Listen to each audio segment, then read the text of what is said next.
Tanelle with Pro Tips for Paras, and today I am going to talk about foot care as a paraplegic and somebody who suffered a spinal cord injury at 27 years old. My foot care regime changed a little bit, and there were some things that I found to be kind of dangerous for my feet, or they just didn't like very much. No time like the present. My nails have gotten a little bit long. I stubbed it on something with a spasm the other day, so my big toe nail is cracked and broken. But yeah, I'll get to it right from the very beginning. So there are definitely some things that I compiled for this. Some regular foot soap scrub that smells like lavender. It's supposed to be good for your head, and aromatherapy sensations for, as well as, I don't know, soothing sore feet. So let's assume my feet are sore. Just smells nice. These are the world's greatest thing from the hospital, which is the soaker pads. So I lay this down on whatever surface to soak up all the water. The bottom of this is waterproof. They put these underneath of you post-injury in the hospital bed, help cleaning up with accidents and protecting all of the mattresses. It's been super crucial for me when I came home from the hospital and was dealing with bladder incontinence for 2 years. I had no idea how to manage what was going on, so these live underneath of all of the sheets and all of the covers of my bed, these do. And I brought 2 hand towels and a face cloth. I don't use anything really abrasive on my feet when I give myself a pedicure and clean off all the dead skin. That's just because I'm worried about nicking them or, drawing any blood. It takes a lot longer for paralyzed feet to heal than able-bodied feet. Not walking on them and lack of blood flow, proper circulation. So when I first hurt myself, I had gel toenails on. I had just come back from Vegas with my mom, and I had gel fingernails and sparkly pink gel toenails on, and they don't file those off for you when you go into Emerge, which I'm sorry to the doctors and the nursing staff that had to deal with long fake nails and not being able to read probably proper readings. Anyways, the gel toes, when I was in the hospital bed, they would put the sheets over my feet. I would put the sheets over my toes, my mom and dad would put the sheets over my toes, not thinking that the gel was inhibiting the breathing of your toenail, which we all know it does. I just wasn't that cognitive. And it ended up killing my toenails, and they grew back into themselves. So this bucket is working terribly, but I'm just gonna tough it out and do it anyways, because that's what's happening. So I had a full set of gel toenails on, and I wasn't aware that they limit the oxygen to your toes so much so, and your toenails and the proper growth of them, that because I wasn't walking on my feet and the pressure pushing the toenail out of the end of my toe, the sheets at the end of the bed that I laid on, newly paralyzed, were enough to stop the toenail growth and actually push the toe back, or push the nail back into my toe. So it wanted to grow backwards in the other way.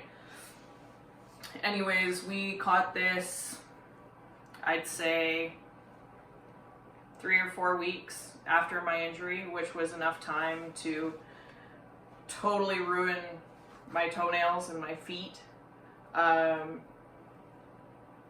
It wasn't nice. I've always taken great pride in my feet and taken a lot of care of them, as you can tell by my almost mucking up my bed because the deck's getting replaced in the backyard, so I can't go back there. Massage them. So because I love my feet so much, when I was in GF Strong, we called a esthetician to come in and give my mom and myself and a girlfriend of mine pedicures, which is awesome, except I realized you have to be incredibly careful.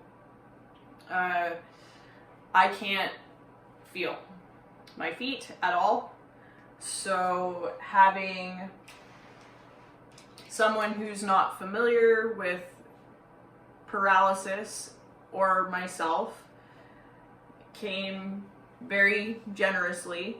It was very nice of her to come into GF Strong and give me a pedicure. However, when you get pedicures from people that are not super aware of injury, and they can be a little rough. So I ended up, after that pedicure, with scabs at the edges of my nails, which, you know, if you can feel your feet, then you're able to tell the individual that they need to lighten up or stop completely. I wasn't able to, so there was a little bit of blood drawn, and then at that point, it really, when there's blood drawn, it just makes me really worried about infection, about how well things are cleaned and sterilized, and the products that someone is using. So I've only had my toenails done twice by individuals, and that was the first time I had my toes done. The last time was at my girlfriend's wedding, and they promised. She wanted to do my toes so bad, you know, matching in the shoes and being part of the bridal party, and so I caved and allowed this woman to do my toes, and she was very careful. I probably would have let her do them again had I lived in town, but I don't. So yeah, it's just pick and choose your people wisely. My feet have taken a beating since my injury. A lot of people with spinal cord injuries, their feet take beatings. They fall off the foot plate and you skin your toes, and just be mindful and make sure you're checking them out all the time. So I'm scrubbing with a face cloth to get the dead skin off my feet and out from between my toes, as well as pushing my cuticles back. I did bring out these little trimmers. However, I haven't had to use them. It's really just to grab any sort of hangnail and stuff that doesn't fall off by themselves. Again, if somebody was doing them for me, this tool would make me nervous, but because I can be so careful and gentle with it, you know, it's, again, very fortunate for my hand function. I pick out all the dead skin. Sorry, you can turn this off if you want, but there's just, it builds up on your feet more because we're not walking on them all the time than one might realize. And so doing the whole deed, scrubbing the ends of your toes and underneath your nails and get it all out. I don't do enough foot care. I do little bits here and there, usually when I get out of the shower and notice that my cuticles are dry, and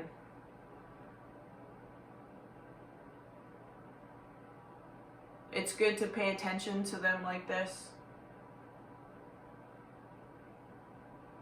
Show them some love, even if they don't show you any. Scrub your heels, this arch, and get all that crappy skin off of there.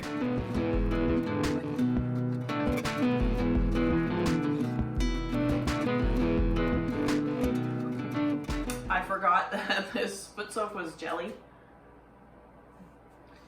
and so I've got little gelatin bits everywhere. Probably have to wash the bedspread afterwards.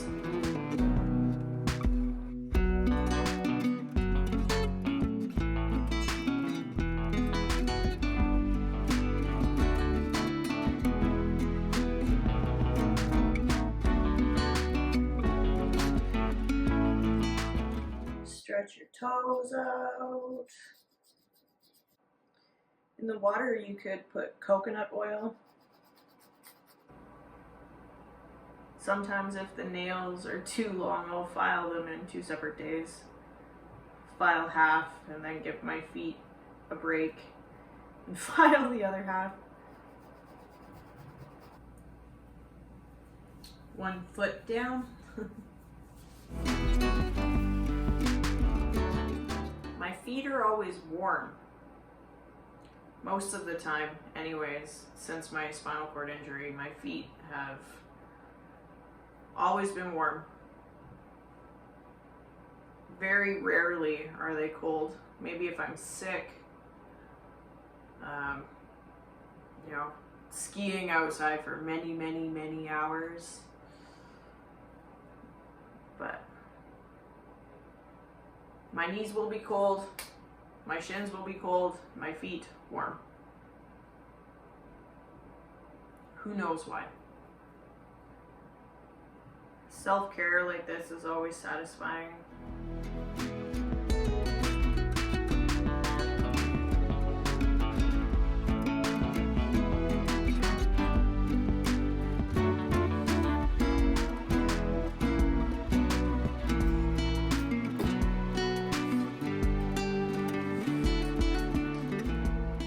And the last trick is coconut oil.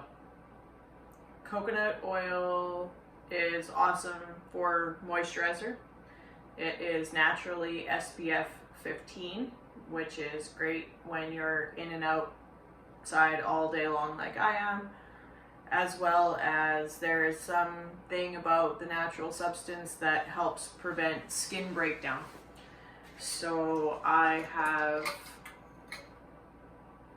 used it as, mix it with coffee grounds and brown sugar, and I've used it as a scrub in the shower, and then I use it in the kitchen for cooking and for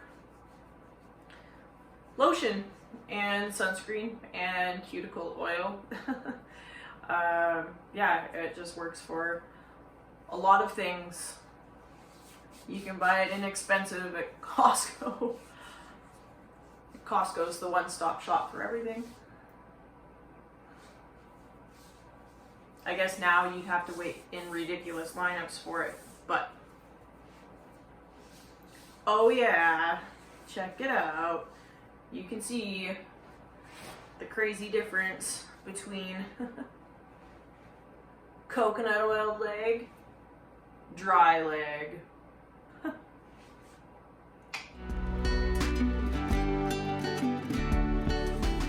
Voila!